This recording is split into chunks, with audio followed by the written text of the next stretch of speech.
Class 20, please start making your way down to the holding pin. Class 20, please start making your way down to the holding pin. Dark cross.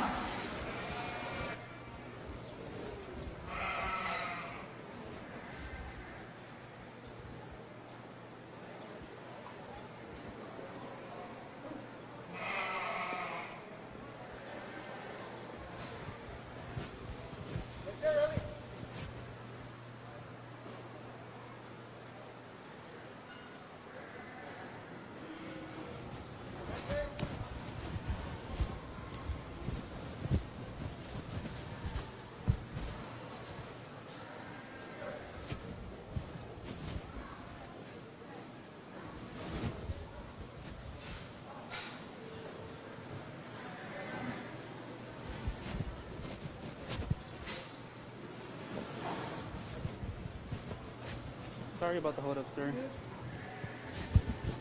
He's good. I don't mind holding up for a good one.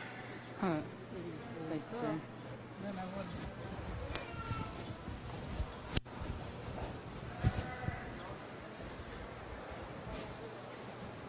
Okay.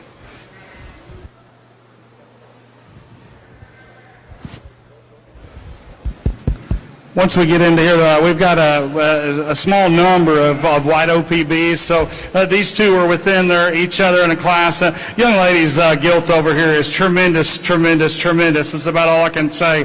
That one's build and proportions and her width and her dimension. Her plant and drive out of the back of her hip for this breed's about as unique as I've seen. You crawl over the top of this one, her spread and shape. I think that one's a gangster. I think she wins any class for fun. Young lady in two's got one that does have a good muscle shape in her. I think when you put her in motion, and she does so with a high degree, I think relative to our class winner, when she comes right at you, she wants to close and press there in her chest and keep that hardness in the lower part of her dimension in her lower one body. We'll look at these two for a breed champion, then come back. Absolute hammer over here in the medium weights in class 2. This one's good, guys. Just you look at it from a side profile, that one's built elitely. I think that one's got shape to his top. I think he's really, really good out of his hip. Feet and legs are perfect. I think that one's been tended to quite a bit. Yeah, like I said, I think it's him and then the other four in terms of just overall quality. We've got an absolute meat wagon in the ewe-lamb coming in second. That one's got the biggest back. That one's got the most spread over her loin, the most spread right there in her upper hip, and the most dimension.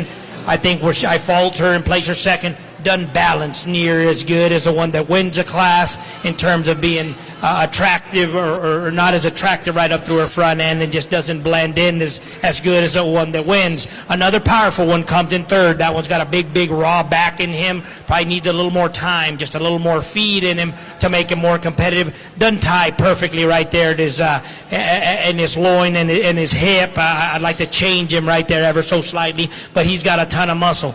An attractive one from the side comes in fourth. Really long-sided and extended. Just needs to be firmer to the touch, needs to have more power, needs to have more flair and dimension to compete with the top three in the class. And we have rounding out the class another extended one, another long-sided one that's got a neat look. I need to stouten that one up everywhere to make it more competitive. Let's give those exhibitors a nice big round of applause.